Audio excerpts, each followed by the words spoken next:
अस्सलामुअलैकुम। मैं हूं हुमा अरफात और आप देख रहे हैं अरफात कैलीग्राफी। कैसे हैं आप सब? उम्मीद है कि आप सेहत और ईमान की बेहतरीन हालतों में होंगे। तो आज हम जो डिस्कस करने जा रहे हैं वो बेसिकली कैलीग्राफी मटेरियल है। कैलीग्राफी पेंटिंग जो हम करते हैं उसके लिए हमें कौन कौन सा मटेरियल चाहिए होता है, उसको हम डिटेल में उसकी बात करेंगे। तो सबसे पहले जो मेन चीज़ हमें चाहिए होती है कैलीग्राफी मटेरियल के लिए वो है कैनवस। तो कैनवस जो है वो आपके पास क्या होता है?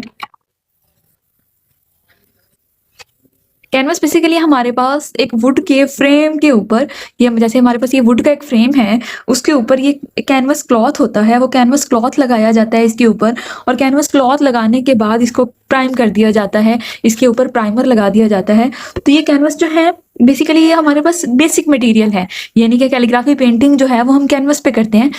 जो बड़ी बड़ी पेंटिंग्स बनाई जाती हैं वो कैनवस पे बनाई जाती हैं। अब वुड के जो वुड का हमारे पास इस तरह से फ्रेम होता है, वो बनाने के बाद इसके ऊपर ये कैनवस का ये स्टफ, ये डिफरेंट क्वालिटी, इसकी क्वालिटी वाइज ये डिफरेंट होता है। मतलब कुछ बहुत अच्छी क्वालिटी के होते हैं, कुछ ज़रा लो क्वालिटी के होते हैं कैनवस। आपके पास ये जो कैनवस है, इसका क्लॉथ है, वो जो अच्छी क्वालिटी का होगा वो आपका प्रीमियम में आ जाएगा, और जो ज़रा थोड़ी सी नॉर्मल क्वालिटी का होगा उसको आपको अच्छी तरह से प्रिपेयर करना पड़ेगा। आपकी बेस अच्छी बनेगी, देन आप उस पे अच्छी तरह से काम कर सकते हैं। ये हमें बाजार से जो रेडीमेड में मिल जाते हैं उसमें डिफरेंट क्वालिटीज़ होती हैं, कुछ लोकल क्वालिटी के होते हैं, कुछ प्रीमियम क्वालिटी के होते हैं। तो जब हम बिगिनर्स में शुरू में प्रैक्टिस करते हैं तो जो हमारे लिए जो होते हैं प्रीमियम क्वालिटी अफोर्ड करना ज़रा मुश्किल हो जाते हैं। तो इसीलिए हम क्या करते हैं, हम इनिशियल लेवल पे जो हमारे पास लोकल कैनवस होते हैं वो यूज़ करते हैं। लोकल कैनवस का थोड़ा सा इशू यही होता है कि वो प्राइम अच्छे से नहीं हुए होते, तो और वो उनकी फिनिशिंग इतनी ज़्यादा अच्छी नहीं होती है। लेकिन अगर हम उन पे थोड़ी सी मेहनत कर लें, थोड़ा सा काम कर लें, तो हम उन्हें बहुत अच्छे तरीके से यूटिलाइज कर सकते हैं। आप अपनी बेसिक प्रैक्टिस जो है उस पे कर सकते हैं। फिर जब आप प्रोफेशनल लेवल पे जाते हैं तो देन आप क्या करें, देन आप प्रोफेशनल जो प्रीमियम कैनवस होते हैं वो बाय करें और उस पे अपना काम करें। तो अब यहाँ पे हमारे पास सबसे पहले जो है वो कैनवस की बात कर रहे थे। कैनवस में हमारे पास ये हो गया। उसके बाद हम क्या करते हैं, कैनवस को सबसे पहले प्रिपेयर किया जाता है। प्रिपेयर कैसे किया जाता है, हम बाजार से कैनवस लेके आते हैं, इसके ऊपर हम थोड़ा सा सैंड पेपर के साथ इसको रब करेंगे। सैंड पेपर से थोड़ा सा रब करने से इसकी ये जो फिनिशिंग है वो ज़्यादा अच्छी हो जाएगी। आप इस तरह से इसको रब करें तो आपको इस तरह की आवाज़ आ रही होगी, ये आपको ये साउंड सुनाई दे रही होगी। अब मैं इसे सैंड पेपर के साथ थोड़ा सा रब करती हूँ, और उसके बाद हम देखेंगे कि इसकी जो सर्फिस है वो ज़्यादा स्मूथ हो जाएगी। जितनी ज़्यादा स्मूथ सर्विस होगी उतना ज़्यादा काम करना आपके लिए आसान होगा। और प्राइमर इसके ऊपर, क्लॉथ के ऊपर प्राइमर क्यों लगाया जाता है, वो इसलिए लगाया जाता है कि अगर हम डायरेक्ट क्लॉथ के ऊपर पेंट करेंगे तो वो जो क्लॉथ है वो पेंट को अपने अंदर अब्जॉर्ब कर लेगा। जो प्राइमर लगाया जाता है उसका काम यही होता है कि उसने पेंट को इसके अंदर अब्जॉर्ब होने से रोकना है।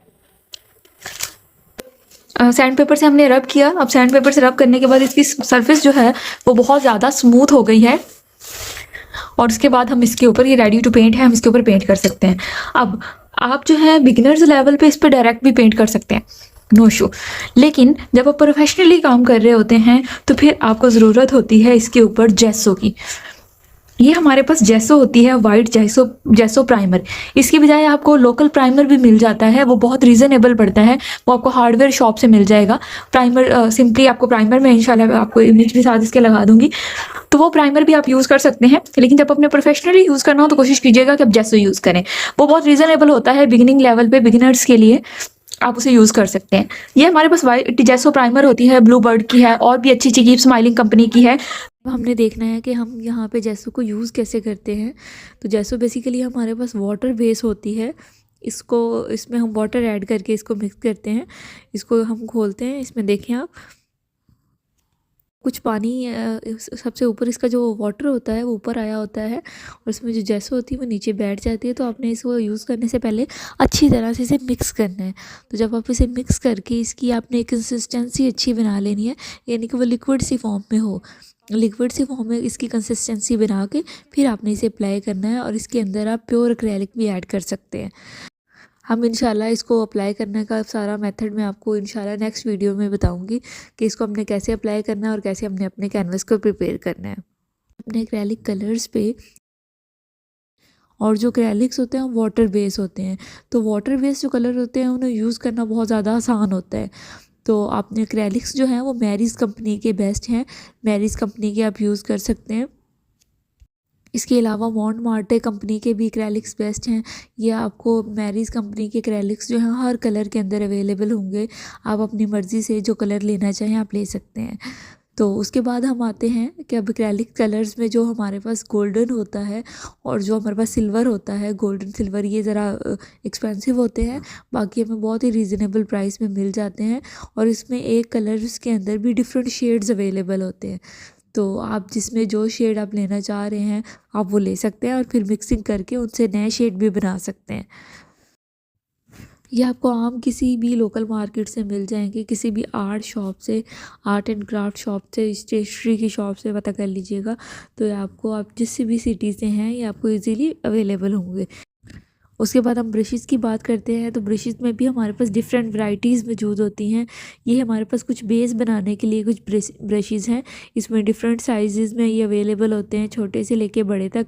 और इसमें हम क्या करते हैं, इसमें तो जेसो अप्लाई करने के लिए इनके ब्रिसल्स जो होते हैं बहुत सॉफ्ट होते हैं, और इसमें हम जेसो अप्लाई करने के लिए यूज़ करते हैं इन ब्रशेज़ को, या बैकग्राउंड बनाने के लिए मोस्टली इन ब्रशेज़ को यूज़ किया जाता है। उसके बाद हमारे पास ये लोकल चाइना ब्रशेस हैं, तो ये भी आपको आम मार्केट से 300 का 250 300 राउंड अबाउट आपको मिल जाता है पूरा पैक। इसमें 12 ब्रशेस होते हैं और ये राइटिंग के लिए बहुत अच्छे ब्रशेस होते हैं। इनके मतलब ये सॉफ्ट होते हैं, इनसे राइटिंग बहुत ज़्यादा नीट होती है, तो आप बिगिनर्स लेवल पे इन ब्रशेस को इस्तेमाल कर सकते हैं और ये बहुत ही ज़्यादा रीज़नेबल पड़ते हैं। इसके अलावा आप इसे बैकग्राउंड के लिए भी यूज़ कर सकते हैं।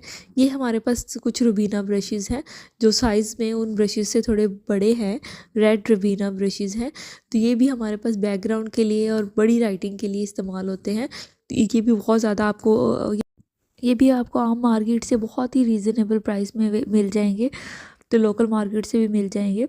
और आपको इतने ज़्यादा ब्रशेज़ शुरू में इकट्ठे करने की ज़रूरत नहीं होती, आप चंद बेसिक ब्रशेज़ ले लें, मतलब कुछ बेस बनाने के ब्रशेज़ ले लें, कुछ ये ले लें, मतलब राइटिंग के लिए ले लें, और कुछ जो आप वो है वो लेना चाहे रुबीना ब्रशेज़, तो कुछ आप वो ले सकते हैं बड़ी राइटिंग करने के लिए। और उसके बाद अगर आप प्रोफेशनल में आते हैं और ज़्यादा इन्वेस्ट करना चाह रहे हैं, ज़्यादा अच्छे ज़रा कलम वो ब्रश देख रहे हैं, तो वो फिर हमारे पास कीप स्माइलिंग जो है उसके ब्रशेज़ बहुत ज़्यादा अच्छे ब्रशेज़ होते हैं। कीप स्माइलिंग के जो फ्लैट ब्रशेज़ हैं, जिनकी टिप ऊपर से फ्लैट होती है, एंगुलर आपने यूज़ नहीं करने, एंगुलर से लिखना काफ़ी ज़्यादा मुश्किल होता है। इसके अलावा हमारे पास कुछ होते हैं मिनी डिटेल लाइनर ब्रशेज़ होते हैं, या मिनी डिटेल्स वगैरह के लिए इस्तेमाल करते हैं। तो ये सारे हमारे पास ब्रशेज़ की टाइप्स थी, और भी बहुत सारी टाइप्स अवेलेबल होती हैं जिन्हें आप कैलीग्राफी के लिए यूज़ कर सकते हैं। ये हमारे पास 3 बेसिक्स चीज़ें थी, कैनवस, ब्रश और एक्रेलिक्स। किसी भी बिगिनर के लिए स्टार्ट करने के लिए सिर्फ ये 3 बेसिक चीज़ें रिक्वायर्ड है, तो आप ये चीज़ें लेके यहाँ से स्टार्ट करें। फिर अब हमने अपने कैनवस को, अपनी पेंटिंग को सेव करना है, उसको प्रोटेक्ट करना है, तो उसके लिए हम 2 तरह के जो हैं लैकर स्प्रे हैं, लैकर है वो अप्लाई करते हैं। एक लिक्विड फॉर्म में होता है और एक स्प्रे फॉर्म में होता है। तो ये आपके पास स्प्रे पेंट है, स्प्रे पेंट ये लैकर है बेसिकली, इसमें डिफरेंट कलर्स में भी अवेलेबल होते हैं, लेकिन ये ग्लॉसी लैकर है, तो ये आपने किसी भी अच्छी कंपनी का ये ले लेना है। और इससे क्या होता है कि हमारी पेंटिंग जो है वो सेफ़ हो जाती है, हमारी पेंटिंग पे मट्टी वगैरह नहीं पड़ती है उसके, और वो प्रोटेक्ट हो जाती है बेसिकली, ये समझ लें। ये हमारे पास स्प्रे फॉर्म में भी होता है और ये हमारे पास लिक्विड फॉर्म में भी होता है। लिक्विड में भी बहुत अच्छी कंपनीज़ का, कीप स्माइलिंग का, और भी काफ़ी ब्लू बर्ड का, इनका जो ग्लॉस वार्निश है वो होता है, ये एक मैट में होता है और एक शाइन में होता है। तो आपका अगर मैट में करते हैं तो उसमें आपकी पेंटिंग में शाइन नहीं आती है, तो शाइन वाला जो होता है उसमें आपकी पेंटिंग में ज़रा एक अच्छी शाइन आ जाती है। तो इससे हमारी पेंटिंग क्या हो जाती है, इससे हमारी पेंटिंग प्रोटेक्ट हो जाती है और लॉन्ग लास्टिंग हो जाती है। इसके अलावा कुछ बेसिक्स टूल्स होते हैं। ये हमारे पास चारकोल पेंसिल है, इससे हम क्या करते हैं, अपने कैनवस पे अपनी राइटिंग को या अपनी बेस को स्केच करते हैं। स्केच करने के लिए हम यूज़ करते हैं, जब हम उस पर पेंट कर लेते हैं तो उसको स्केच करने के लिए हम चारकोल पेंसिल इस्तेमाल करते हैं। इसके साथ साथ हमारे पास जो है कुछ डिफरेंट टूल्स होने चाहिए, कंपास होनी चाहिए, फ़र्ज़ करें कि आपने कोई सर्कल वगैरह बनाना है। इसके अलावा जो है आपके पास पैलेट नाइफ्स होने चाहिए, पैलेट नाइफ्स, कलर। ये था हमारा बेसिक कैलीग्राफी पेंटिंग का मटेरियल जिसके बारे में हमने डिस्कस किया। इंशाल्लाह नेक्स्ट वीडियोस में हम अपने कैनवस को प्रिपेयर करेंगे।